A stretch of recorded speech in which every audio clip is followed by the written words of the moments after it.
Well, winter feels like it might be finally coming to a somewhat slow end this year in 2022. But here in Ohio, it's still plenty cold, especially once the wind hits. And since this is in the situation of deer camp, where you're sitting in one spot for a period of time, you're not really moving around a whole lot. Uh, I'm going to today talk to you about my overcoat. Stay with me.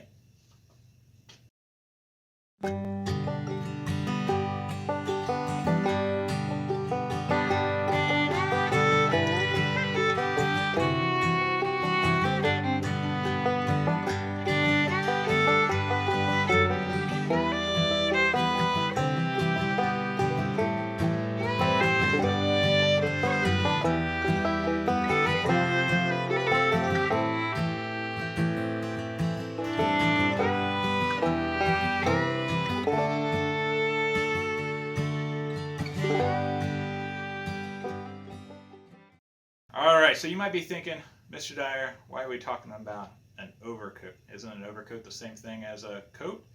No, actually, it's not. Before we get started, though, I appreciate you visiting my channel. I want to give a shout out to my patrons on Patreon. If that's something you're interested in, check out Patreon and Mr. Dyer's Musings. Your support is sincerely and greatly appreciated. It really is. Thank you.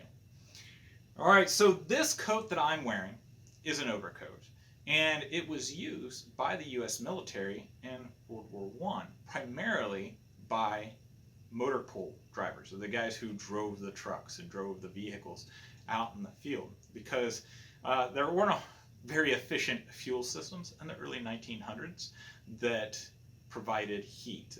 Like fancy cars had ways of drawing heat off the engine block, but especially military vehicles, they're pretty much bare bones. So the guys that are in those vehicles are sitting long periods of time and may even be exposed to a lot of outdoor elements. So having an overcoat is pretty nice, but having a short overcoat is even greater. Now the guys that were in the trenches, they had trench coats. They were much longer, that basically down to their knees. And that was really useful because, well, it just helps warm up more of their body. However, if you're in the cab of a vehicle, having a longer overcoat can actually be more of a nuisance than anything, especially it can be uncomfortable. So this, I'll move my box here so you can see, is my What Price Glory World War I U.S. short overcoat. And it's not lined, it's made of a heavy blanket wool, and it's got the two flat pockets. There were several designs for this style of overcoat. Some of them had buttons that would cross over. This one, if I were to button it up all the way to the top, like so, that brings it really close to your neck. Then you can pull it up like this,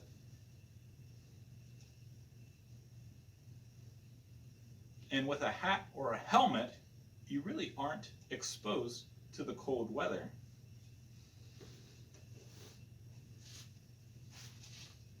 Just like that. It's very similar to my Woolrich coat that I have under this. And my Woolrich coat keeps me very warm and very comfortable, especially as I'm moving around, pretty much down to the teens, maybe a little bit lower.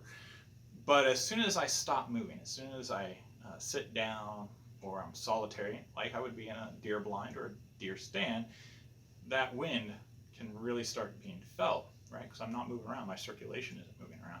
Having an overcoat as an extra layer on top of my coat is really nice. And when you order, if you order one of these coats, you want to order it based on the size that your coat is, because it's sized to go over your other equipment, just like the soldiers did. This also has a belt, which is pretty nice. If I undo that,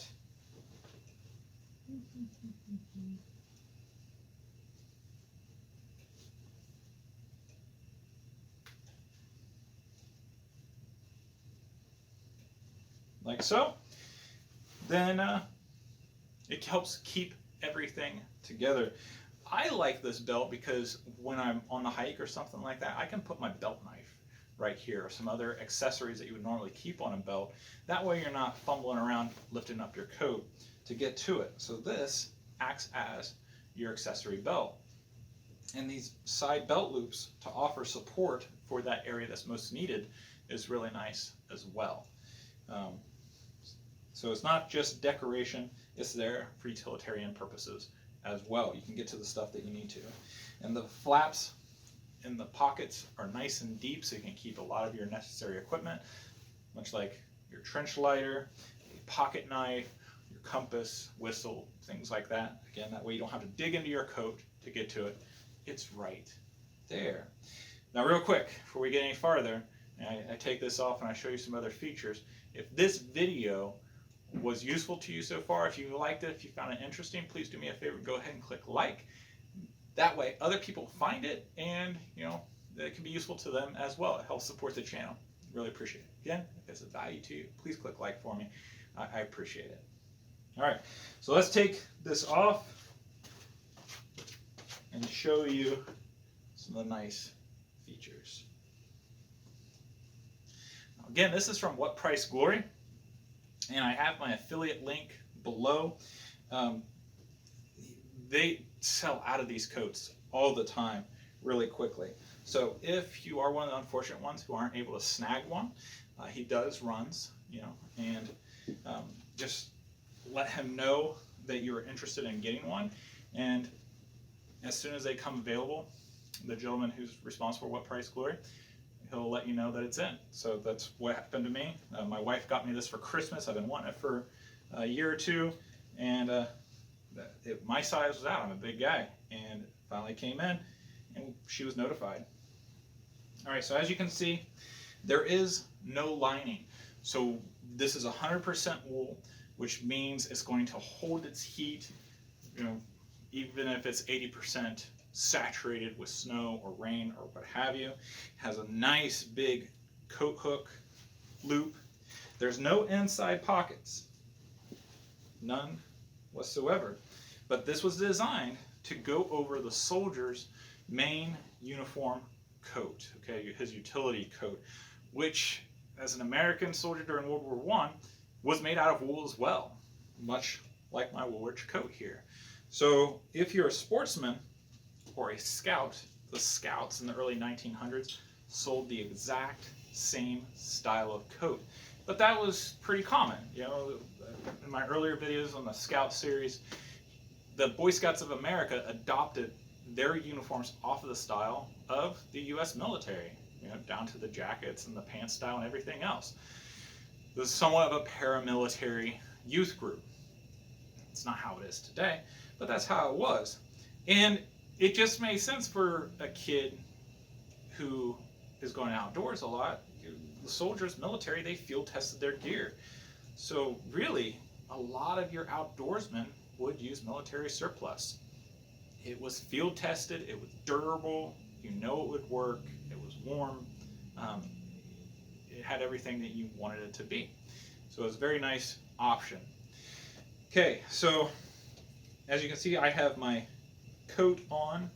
Now if I was terribly cold, this is my wool shirt, which is also from What Price Glory.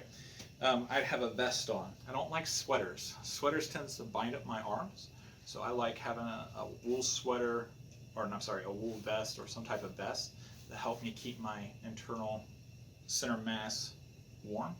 And then I put on my coat. My coat here has an inside pocket and the two other pockets. If you want to see more of this, check out my Woolwich coat video above.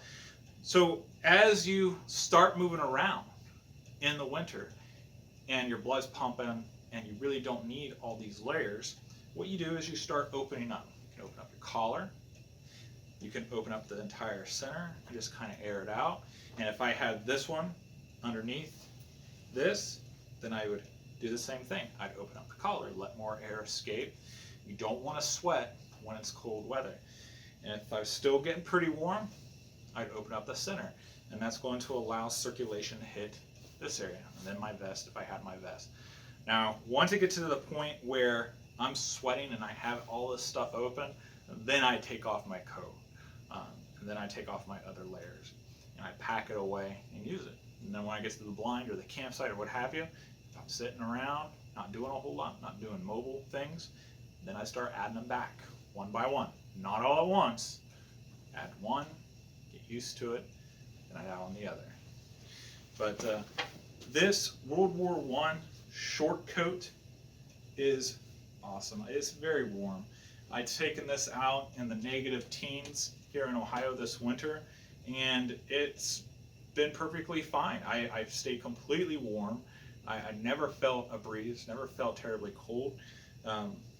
It's a fantastic piece of gear. So if you're looking for an overcoat to add another layer, then I would suggest this one right here. Wool is very durable. Wool keeps the heat in even when it gets wet, and if nothing else, it's a nice, comfortable pillow for you to sit on or for you to lay your head on. Great piece of gear. So, if you guys have any questions about this piece of kit, please check out my website on www.honorableoutfitters.com. I have a complete article written about this, and I have a lot of primary sources about this coat if you want to know more history. It's a great piece of gear. I hope you enjoyed this video. Please like it if you do and share it with others. I'd appreciate that a lot. Hope you guys have a wonderful week. Give a kiss and hug to your loved ones, and take care.